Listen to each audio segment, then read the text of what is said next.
In this demo, I'll demonstrate how to install Red Hat Enterprise Linux 7. I've just booted my virtual machine from the installation DVD. As you can see, here is the default options that are presented from the boot menu on the installation DVD. By default, it will use test this media and install Red Hat Enterprise Linux 7, but testing the media just takes a lot of time. So normally you wouldn't want to use install Red Hat Enterprise Linux 7. If for any reason install Red Hat Enterprise Linux 7 doesn't work, you can also go to troubleshoot. If you select it and enter, you can see that there are some advanced installation options, of which install Red Hat Enterprise Linux 7 in basic graphic mode is probably the most interesting. But I'm not going to use it here, so I select return to main menu and install Red Hat Enterprise Linux 7. This takes a while for my system to get started. When the installation program has been loaded, it's gonna ask you some questions. First of them is the language that you want to use. Just in this course, I'm using English, which is English language with an English keyboard. So I just keep it like it and click continue. Next is the installation summary. In the installation summary, there is a couple of things we need to change. First, there is a software selection, which by default goes to minimal installation. Minimal installation is fine, but you won't have much, and to get you started easily in this course, we want to change it, and here you can change it. See the base environment here, and in the base environment, we want to install server with GUI. I know normal servers typically in data centers do not have GUI installed, but to learn how to work with Red Hat Enterprise Linux, it really is convenient to have GUI installed. So just select server with GUI and then click done. Now you need to wait while the program updates. And you can see that the installation source is set to local media, which is good. And the software selection is set to server with GUI, which is fine. As well, now the installation destination specifies where you want to install Red Hat Enterprise Linux 7. The default selection is that it's going to use the entire hard disk to do that, and that's fine with me. I don't want to mess with the partitioning right now. We will cover that in a later chapter during this course. So from here, just verify the options. You can see that it's going to use SDA and its size is 20 GB, and you can see that it's VMware environment. Typically, you will find some more details about your hard drive here. If you are happy with that, just click done. Next, you can see the network and the host name. It isn't red or anything, so you might be tempted to think it's okay, but it's not, because by default the network is not connected, which isn't very useful because we are installing a server. So just click here to switch the network on.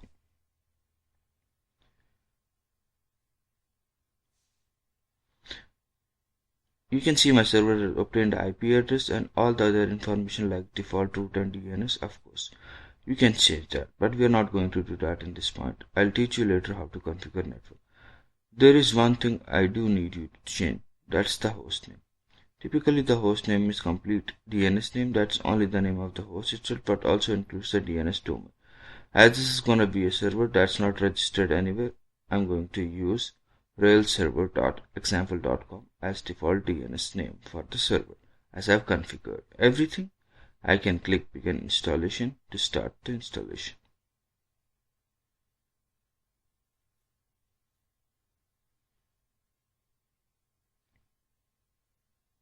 You can see right here, it starts creating file systems and everything.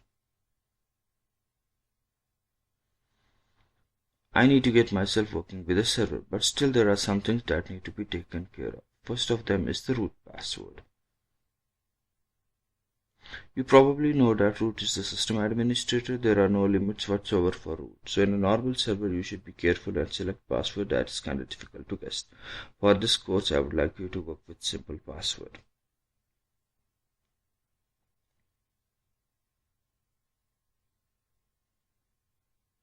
So I'm just going to type password here because this is a demo environment and I want to make it easy as possible for you to work in this environment. So enter the password twice and you will see a warning here. that the password you provided is weak, and that is because the password fails the dictionary check. It's kind of obvious because password is a dictionary word and I can use it anywhere. All you have to click done twice, and now I can go on and create a user.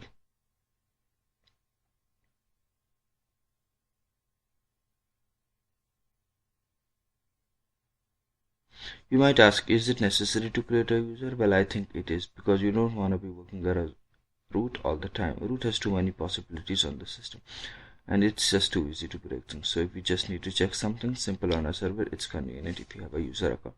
So I'm creating a user, Lisa, and I'm giving her a password again.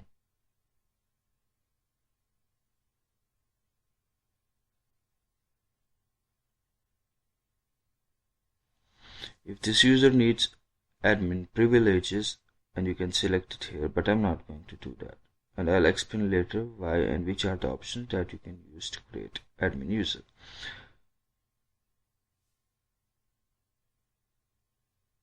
So I just click done.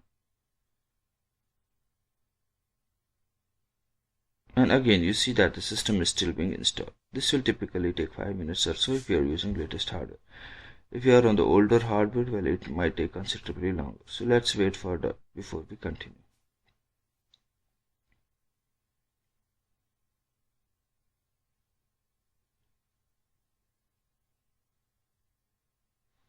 So when all files have been copied, you can just click reboot to restart your server. Here you can see the boot menu. You don't have to do anything, it will start automatically. It will take a minute or so before you are ready to work with the server.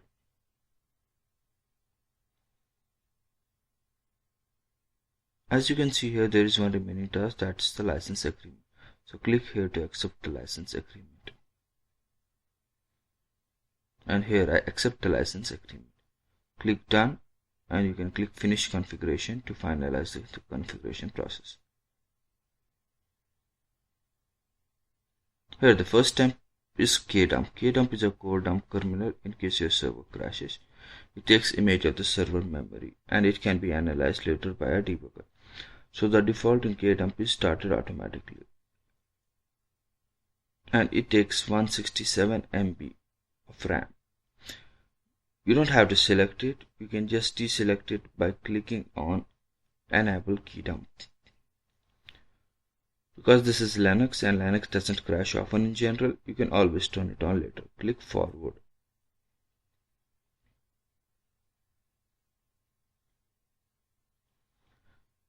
It asks you that changing kdump settings requires rebooting. Would you like to continue with this change and reboot the system after first boot? Click yes.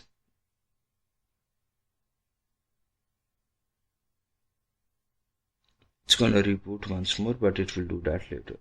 First, let's finish the installation. It asks you if you want to register with Red Hat Network. So Red Hat Network requires paid license. If you have a paid license, then you can select yes.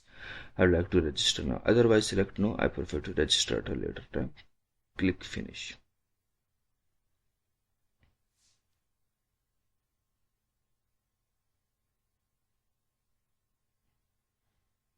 It's going to reboot the server.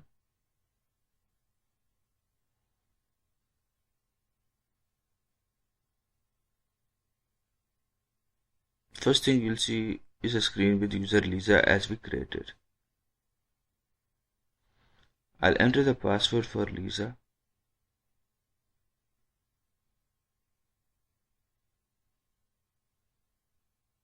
And then click sign in. This is a nice way of logging into Red Hat Enterprise Linux. So there we go, that's our graphical desktop. Because it's the first time I'm logging into graphical desktop, there are a few more questions to answer. So I'm selecting the language first as English. And then the language of input source as English too. Then I click next because I don't want to connect to the server to my cloud right now. And now my computer is ready to use.